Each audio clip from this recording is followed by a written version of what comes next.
Salut à tous! On se retrouve aujourd'hui pour une nouvelle vidéo qui consiste à changer ses plaquettes de moto et son disque. Donc voilà, pour commencer à changer donc les plaquettes et le disque, on va d'abord commencer par le disque et pour ça il faut tomber la jante. Donc voilà, c'est ce qu'on va faire. Donc là moi j'avais déjà pré-desserré. Vous avez aussi ici votre réglage de tension de chaîne. Voilà, c'est ça. Donc ça c'est pareil, vous pouvez repérer le réglage où il est. Moi je m'en fiche un peu parce que je referai ma tension après au passage. Donc voilà, je referai le réglage ajusté. Donc une fois que vous avez enlevé votre axe moteur, vos trous, voilà, vous tombez la chaîne et votre roue du coup est dans le vide. Donc là il suffit juste de la faire rouler en arrière de façon à la sortir. Attention, voilà, il y en a une qui est tombée. Vous avez de chaque côté des entretoises, donc ça vous mettez bien de côté, celle qui va à gauche et celle qui va à droite. On va essayer de sortir le frein qui est pas mal coincé, voilà. Et voilà, vous voyez, ça y est, on a sorti la roue arrière, vous avez vu, c'est très simple, très rapide. Alors voilà, du coup on pose la jante à plat, le disque en haut, on va bien sûr venir avec le nouveau disque. Donc moi pour info, je l'ai commandé sur la bécannerie parce qu'ils ont pas mal de pièces. Pour la 125 TSR, on sort le disque, donc c'est pas les mêmes dessins, on le voit, après peu importe. L'important c'est que ça aille.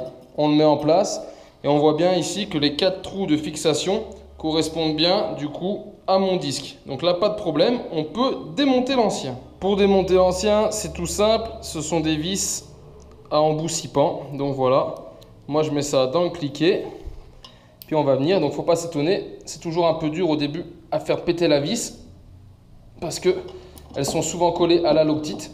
Donc il faut insister. Il y en a une qui va partir plus facilement que les autres. Voilà, regardez.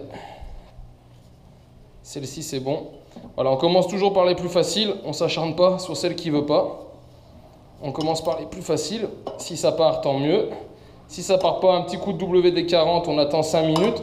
Mais je vous dis, normalement, c'est collé au frein filet. Donc là, on ne se rend pas trop compte. S'il y a une trace blanche, on voit, c'est un frein filet blanc. Donc il y a plusieurs types de freins filets. Donc voilà, celle-ci, voilà, ça y est, c'est venu aussi. Nickel.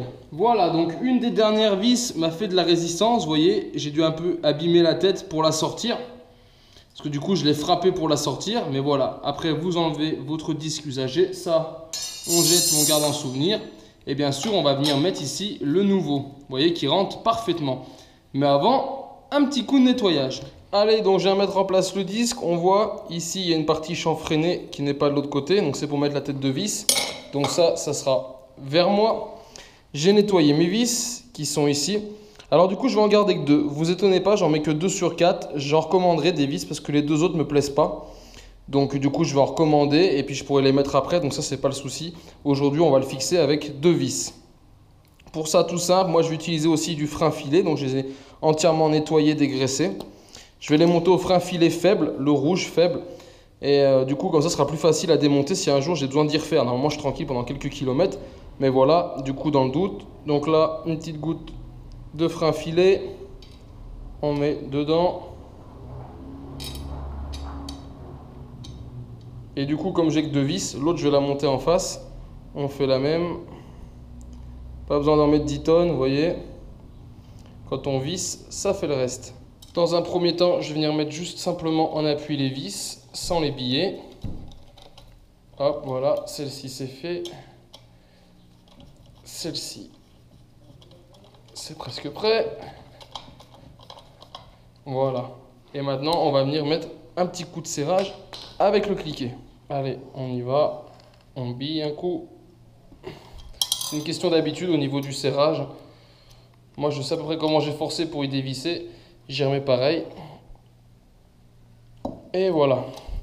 Donc ces 2-là, c'est bon. Le frein filet, de toute façon, va sécher. Et je viendrai mettre ces 2-là plus tard. Ça aurait été bien d'avoir les 4 et de faire un serrage en étoile. Pour le coup, j'en ai que 2. On fera 2 et 2.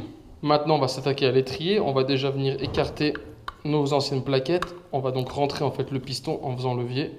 Donc là, on s'en fiche. Même si on abîme un peu les anciennes plaquettes, je ne compte pas les remettre. Donc là, on peut seulement y aller. Voilà.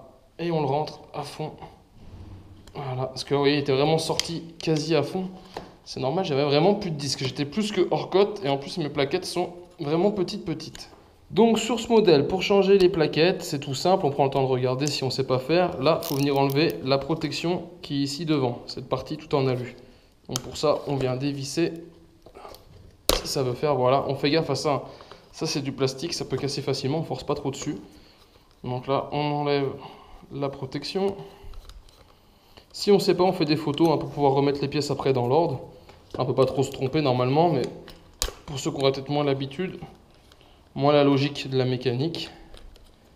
Voilà, donc là on y va, ça y est, ça c'est parti. Tip top. Donc ici maintenant, je vais vous faire voir, on a ici 2 vis, 6 pans. C'est ce qui tient nos plaquettes. Si en fait on regarde bien, ça traverse, on les voit passer ici tout au fond. Vous voyez? Et voilà, c'est ce qui tient les plaquettes, donc on va venir ici dévisser les 2 vis. Donc moi, ce que je conseille, ici, on a le système de fixation de l'étrier. Vous voyez, je reviens le remettre ici dans son support. Déjà, l'étrier, il bouge moins, il est déjà maintenu. Donc pour forcer, c'est plus simple. J'ai déjà pas besoin de le tenir. J'ai plus qu'à prendre mes mains et desserrer. Voilà. Une de fait. Donc on va d'abord desserrer les deux avant de les enlever pour être sûr vraiment que tout parte comme il faut. Et voilà. Ça, c'est fait. Et maintenant, on peut donc dévisser. Allez, la deuxième, on dévisse, on dévisse, on dévisse. Tac, donc à un moment, ça ne veut plus sortir. Et là, c'est juste que ça grippe un peu dedans. On tire sur la vis. Voilà. Hop, j'enlève la première, j'enlève la deuxième. Vous voyez, main gauche, j'ai mes plaquettes. Regardez, je les prends à la main. Voilà. Mes 2 plaquettes sont là, elles sont démontées. C'est très très simple. En tout cas, elles sont bien usées. On voit, il ne reste plus grand-chose. Donc j'ai ici mes 2 vieilles plaquettes, on vient chercher les nouvelles, toujours j'ai pris sur le site La Bécannerie, on regarde, on superpose, vous voyez, c'est bien les mêmes, c'est identique, il n'y a pas de souci. Donc là, hop, on déchape papier, on s'en fiche, et donc on va venir remettre les 2 comme on a enlevé les 2 autres.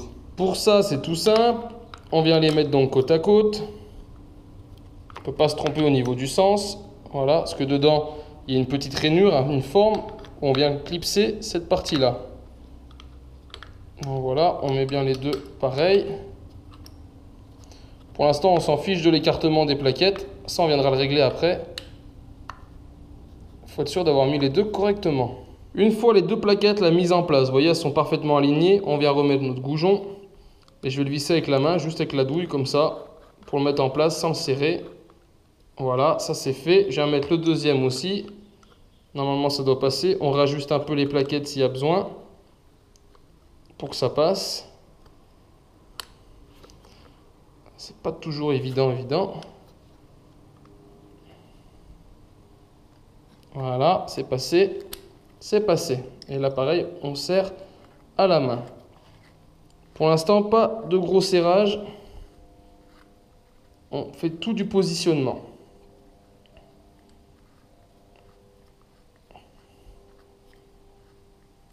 Et voilà. Donc là, c'est bon. On contrôle. Les plaquettes sont bien coincées. Elles ne peuvent pas sortir. Allez, maintenant, ce que je vais faire, c'est que je vais mettre un petit coup nettoyage sur toute la partie là qui est visible du brossillant avant de remonter tout le système. Allez, voilà. Une fois nettoyé vite fait le brossillant, on vient remettre le frein ici sur son support, l'étrier de frein. Maintenant que c'est là, on va pouvoir venir resserrer nos vis qu'on n'avait pas serrées tout à l'heure. Donc là, on va venir les biller. Hop là. Voilà. Pareil de ce côté. Voilà. Tac. Bien sûr, on va venir remettre ici notre support en alu qu'on avait enlevé tout à l'heure. Voilà, ça c'est pratique, on n'a déjà pas besoin de tenir l'étrier, vous voyez, en le remettant sur le support. Donc là, pareil, on vient préposer et on fera bien sûr le serrage à la fin. Allez, maintenant, on va venir remettre la roue dans son emplacement.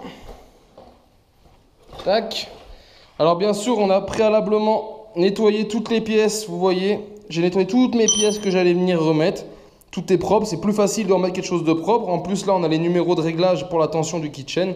Donc voilà, c'est pratique. J'ai aussi pris de la graisse au passage, car on va regraisser tout l'ensemble avant de le serrer. Donc on remet la chaîne, j'ai enfilé l'axe. L'axe est juste là. Il faut avant remettre l'entretoise, sur laquelle je viens de mettre un coup de gras. Pareil, hein, tout était nettoyé. On n'hésite pas, voilà. On va retirer un coup l'axe en arrière. Ça c'est fait. On vient mettre donc l'entretoise. Voilà, on vient placer l'étrier juste devant, voilà. Et on repousse l'axe. Et après, donc l'axe là, il va être embuté juste ici. On va venir soulager un peu le pneu. Et voilà, vous voyez, c'est passé tout simplement sans forcer. Et là, on peut y aller, ça tourne.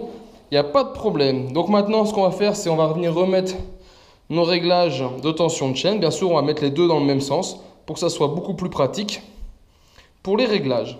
Pour l'instant, je le mets donc sur la position 1. Je viens ici remettre mon écrou. Et bien du coup, mon pré-réglage de position 1 étant bon ici par rapport à l'usure de mon keychain, je vais donc pouvoir ici venir serrer mon axe central. Donc moi, je vais le serrer à ma force à moi, de façon à ce que si j'ai un problème, je puisse aussi le démonter dans l'autre sens. Ça, c'est pas le genre d'écrou, c'est un écrou frein. Il va pas s'en aller comme ça sert à rien de le biller. Si vous avez une clé dynamométrique, c'est mieux. Moi, je le fais à la main, à ma force. Comme ça, je sais que je peux le desserrer en cas de problème. Donc voilà, le remontage est terminé. Il me manquera bien sûr les deux vis que j'ai oubliées, mais vous voyez, je peux venir les mettre après. Donc ça, c'est pas un souci. Par contre, une chose importante auquel ils font penser. On voit ici, mes plaquettes ne touchent pas mon disque. C'est normal, j'avais écarté au maximum pour pouvoir refaire le montage. Ça, c'est très important de le faire. Que ce soit pour l'avant ou pour l'arrière, c'est pareil. Vous venez ici pomper sur votre pédale de frein. C'est très mou, voilà. Et là, ça devient dur. Au bout de 4-5 coups, c'est dur. Et là, on s'aperçoit que mes plaquettes sont vraiment posées contre mon disque. Pourquoi c'est important de le faire? Parce que si vous partez sans le faire, le premier freinage que vous pourriez faire sur la route, pour X raison, un stop, une personne, une voiture, vous allez en fait avoir la pédale qui va être dans le mou, au moins sur 2-3 premiers coups. Donc autant dire que votre premier freinage sur la route, il serait foutu. Donc voilà, avant de reprendre une moto, que ce soit vous qui ayez fait la révision ou qu'elle sorte du garage, ayez l'habitude de 2-3 coups de frein arrière, 2-3 coups de frein devant pour être sûr qu'on est bien dur et qu'on est bien posé sur le disque. Allez, donc voilà, ce tuto changer son disque et ses plaquettes de frein est terminé. Alors il y a plusieurs types d'étriers, hein. Ce système que je vous ai fait voir n'est pas valable pour toutes les motos, mais ça reste la même logique. Après, à vous d'être logique dans la démarche. On voit tout de suite ce qui tient les plaquettes ou pas. Il faut bien se dire que ce sont des consommables, donc c'est fait pour être changé quand même relativement souvent. Donc normalement, l'accès est plutôt facile. Alors j'espère que cette vidéo vous a plu. Si c'est le cas, pensez à mettre un petit pouce bleu. Et je vous invite à me retrouver sur ma chaîne 100% mobilette Youngtimer pour d'autres vidéos, tutos et présentations. Et en attendant, ciao ciao!